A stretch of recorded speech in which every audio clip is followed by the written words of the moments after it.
With the Royal Rumble and Elimination Chamber firmly in our rear view mirrors, and goodness me, weren't they just the greatest little snapshot of the WWE product as a whole? It can mean only one thing. We're on the road to WrestleMania. Cue a lot of people pointing and staring at the sign, and that sign hopefully not bursting into flames this time. Some matches on the Mania 41 cards do seem to be locked in. Cody versus Cena, Tiffany versus Flair, but others are still very much liquid. Apparently we as fans still aren't quite sure what the mid-card titles are going to look like, and what matches stars such as AJ Styles and LA Knight are going to be in. That's fun. As we prepare ourselves for a deluge of reports about plans coming into place, those plans being scrapped, new plans coming into place, and those plans being jettisoned off into space, let's look at some of the biggest matches proposed for the show of shows that never ended up happening. Welcome to Honor Wrestling Club, and here are the 10 biggest cancelled WrestleMania matches. Welcome to the club. Let's start in at number 10 with the many cancellations of Shawn Michaels. Let's start with Mr. WrestleMania, the achy breaky kid, Shawn Michaels. He's still probably got the best WrestleMania resume in history, although Seth Rollins is currently coming in pretty close at number 2. However, Michaels has some of the all-time greatest WrestleMania matches, such as his match with Taker at 25, Angle at 21, Flair at 24, Cena at 23, all amazing, but we were robbed of 2 matches that could have reached similar heights, once by ego and once by fate. Famously, the main event of Mania 13, 1 year after Michaels beat Hart in a hugely overrated Iron Man match. It was to be Hitman Michaels 2, Electric Boogaloo, but Shawn didn't want to do business, exaggerated a knee injury, lost his smile, and showed those plans his proverbial Hickenbottom. Second up, in 2006, at WrestleMania 22, when he ended up wrestling Vince in an enjoyable plunder match, Shawn was actually originally penciled in to wrestle none other than Latino Heat Eddie Guerrero. In November 2005, the creative team pitched the match to Michaels, who agreed, enticed by the story of 2 super performers who'd worked to put their personal demons behind them. Sadly, November 2005 would also be the month that Eddie Guerrero would tragically die of heart failure. In number 9, we have Triples Under Threat. Turns out triple threats make pretty damn good main events at WrestleMania. Triple H Michaels Benoit, Bryan Batista Orton, Rousey Lynch Flair, Reigns Bryan Edge, all great, and all, as coincidence would have it, byproducts of original Mania plans falling by the wayside. However, that list is absent of 2 3-ways that otherwise could have closed out the show of shows. One at Mania 15, and the other, quite famously, at Mania 29. According to Vince Russo, WrestleMania 15, a pretty damn bad WrestleMania. The main event was supposed to be Steve Austin versus The Rock versus Mick Foley. As a thank you for all the hard work Foley had done for the company in the past year, including the amateur brain surgery performed at the Royal Rumble. However, Austin, allegedly under the influence of Shawn Michaels, requested a one-on-one match with The Rock instead. Speaking of the People's Champion, in 2016, The Rock stated in an interview promoting the upcoming Jumanji movie that the original plans for what would have become the notoriously Arse Twice in a Lifetime was a triple threat of The Rock versus Cena versus CM Punk, as revealed on that podcast with Colt Cabana. Sadly, neither match came to be, and 2 unconventional looking workhorses shuffled down the card while 2 air quotes bigger stars took the spotlight. In number 8, we have pretty much all of WrestleMania 30, also known as the WrestleMania where the fans took control of the writing desk and put the spotlight exactly where it belonged. The build to WrestleMania 30 was nothing like what the WWE creative team originally planned, with at least 4 matches being wildly different as opposed to what happened on the night. First up, Daniel Bryan was booked to fight Sheamus, but we as the fans said no thank you. CM Punk was booked to go over Triple H, but CM Punk said no thank you. The Rock was supposed to wrestle Brock Lesnar, but the previous year's groin-tearing crap extravaganza put paid to that, and the main event was supposed to be Old Evolution Implode, and genuinely fans couldn't sigh loud enough at the prospect of that. What ended up happening was a show held together with sticky tape, cobbled together from basically what the fans wanted to see, and lo and behold, WrestleMania 30 is generally regarded as one of the greatest WrestleManias of all times. Turns out we as the fans kind of know what we want to see. In number 7, we have Triple H gets his gloves on. Triple H has a terrible record at WrestleMania, matched only by Shawn Michaels with how many times he's lost on the grandest stage of them all. He's also, as one of the Big Dub's most tenured athletes, seen his fair share of changed WrestleMania plans. At WrestleMania 18, he wrestled Chris Jericho in an infamously underwhelming match that had no business going on after Rock Hogan.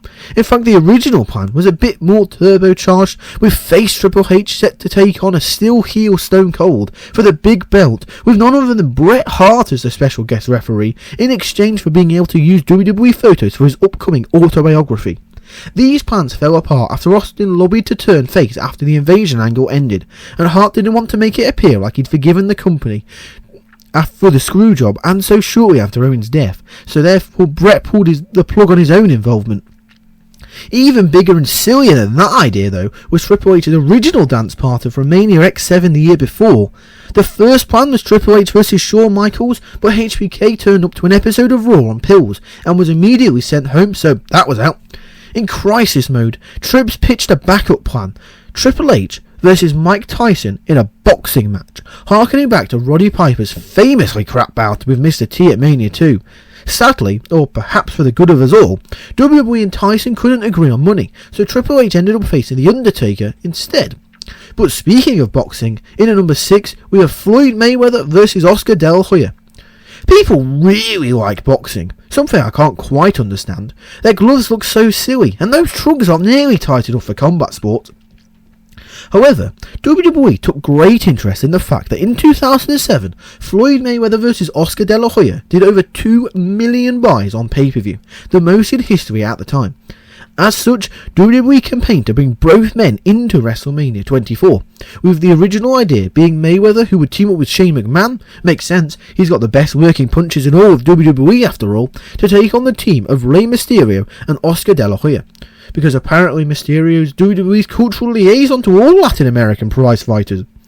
When De La Hoya refused, citing a lack of interest in wrestling, the plans were changed to Mayweather and Mysterio versus Shane and Big Show, before finally being changed to just Mayweather versus Big Show, which is still remembered as one of the best celebrity wrestling matches to not feature Snooki. And speaking of the Big Show, in at number 5, we have Big Show versus Shaq. A tale as old as time. Poor Big Show. He really wanted to wrestle Shaquille O'Neal, you guys. He saved up all his pocket money, he's been good all year, and they super duper promised, but sadly he's never had the chance, with Show's dream of giant versus giant being crushed at several WrestleManias. The match was originally scheduled for WrestleMania 28, with Shaq even publicly announcing the match months ahead of time, however that never came to be. But following the two men coming face to face during the Andre the Giant Memorial Battle Royal at WrestleMania 28, once again plans were put in place for Big Show vs Shaq at Mania 33. O'Neal blames WWE for messing the match up this time, saying that they started with it being a one-on-one match, then changed it to a 6-man tag match before cancelling it. Doesn't sound like the WWE we all know and love, right? And that led to a salty Shaquille turning WWE down when they approached him saying, actually, we do want the match after all. In the meantime, Big Show was just getting in the best shape of his life for a match that never ended up happening. Poor Big Show. As of right now, both men have performed for AEW, and both men apparently still want the fight, but it still hasn't come to pass. No happiness for the Big Show ever. In number 4, we have the Battle of the Billionaires. No happiness for the Big Show ever. Until WrestleMania 28 buy rates went supernova off the back of Rock vs Cena, the most bought WWE show in history was WrestleMania 23, due in no small part to the Battle of the Billionaires. Vince and Donald Trump putting their unconvincing hair up for grabs in a match between their champions Umaga and Bobby Lashley. However, the match was almost very different, with neither Umaga or Bobbles being penciled in. Instead, those honours went to Big Show as Vince McMahon's champion and Hulk Hogan as Trump's. Makes sense, they're both stupidly Crawford Gore the Oompa Loompas with troubling views on racial politics. KISSING. Can't wait to see if that stays in the edit. The idea was that Hogan would body slam Big Show in a Wish.com remake of Hogan body slamming Andre to seal the victory for Trump. However, those plans would fall apart in the wake of Hogan and McMahon having a massive lovers' tiff about Hogan's fee, resulting in neither man talking to each other for over a year, which meant that Show was out and Umaga and Lashley were in. Poor Big Show. In number 3, we have Lex Luger, WWE Champion. AKA, that time Vince McMahon books the main event of WrestleMania by holding a live audience poll. Except, the audience didn't realise they were voting at the time. The finish to the 1994 Royal Rumble saw Bret Hart and Lex Luger go over the top rope at the same time, following a devastating double cuddle, with their feet touching the ground at air quotes the same time, which led to a spot of refs raising both Luger and Hart's arms in victory. In truth, the reason for this was Vince previously wanted Luger to become the new Hulk Hogan, even promising him that after SummerSlam 1993 that Luger would be coronated at Mania 10. However, in the meantime, Bret Hart had surged in popularity, and his workhorse professionalism had earned him the support of the boys in the locker room. Caught between a Lunk and a Hart place, Vince decided to let the Rumble crowd decide who would get the belt at Mania, and the crowd decisively cheered for Bret louder than they did for Luger. Poor Lex Luger, and also poor Big Show. In number 2, we have many more Hogan things. Considering that for the first 10 years of its existence, every WrestleMania was built around Hulk Hogan, it makes sense that he has seen a litany of ideas rise and fall ahead of the biggest show of the year. There are bloody loads of them, so we'll just present you with a few choice cuts. First up, Hogan was set to face Zeus one-on-one at WrestleMania 6, but that fell apart when the Zeus vehicle No Holds Barred flopped at the box office, so we got Hogan vs Warrior instead. At Mania 7, he was supposed to face Ultimate Warrior again, but the Gulf War air quote inspired Vince to have Hogan go after an Iraqi sympathiser that was originally going to be Sheik Tugboat before Sergeant Slaughter took his place. Just let that sink in. Sheik Tugboat. The next year at Mania 8, Hogan was originally booked to fight and beat Ric Flair in a dream match that got pulled because after the steroid scandal, Hogan suddenly needed to not be around for a bit.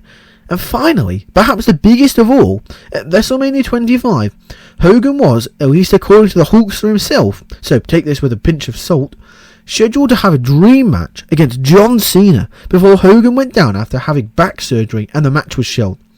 Hogan vs Cena in 2009 would have been an absolute train wreck. And number 1, we have The Undertaker. Just loads of them. Of course, it makes sense to end this list talking about the man perhaps most closely associated with the granddaddy of them all. The granddaddy's granddaddy, Lemony Wicket in the series of unfortunate main events, The Undertaker. So many plans have changed for the dead man over the years. He was originally supposed to face Sting at WrestleMania 27, but the Icon refused.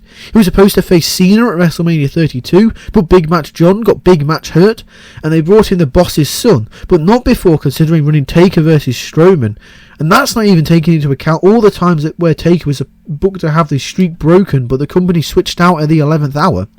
On the list of people earmarked to break the streak and make it rest in peace are Kurt Angle at Mania 22, but Kurt refused, Mark Henry for some reason at Mania 22 in their casket match, Wade Barrett at WrestleMania 27, the same Mania WWE also wanted to take her to face Sting, the same Mania where WWE also tried to get Brock Lesnar back during his UFC heyday, and finally, possibly weirdest of all, was Ted DiBiase Jr., who Vince was so high on, he once considered him to be the next Randy Orton, and wanted to cement his rise by conquering The Undertaker, the very man that his dad, the $1 Million Man, had brought into the company. None of these plans ended up taking place, and you know what? Bloody good thing too. And that's our list. Did we miss any of the Changed Mania plans? Let us know what it is in the comments. Don't forget to like and share this video around, and subscribe to Honor Wrestling Club for more stupid wrestling content. Welcome to the club.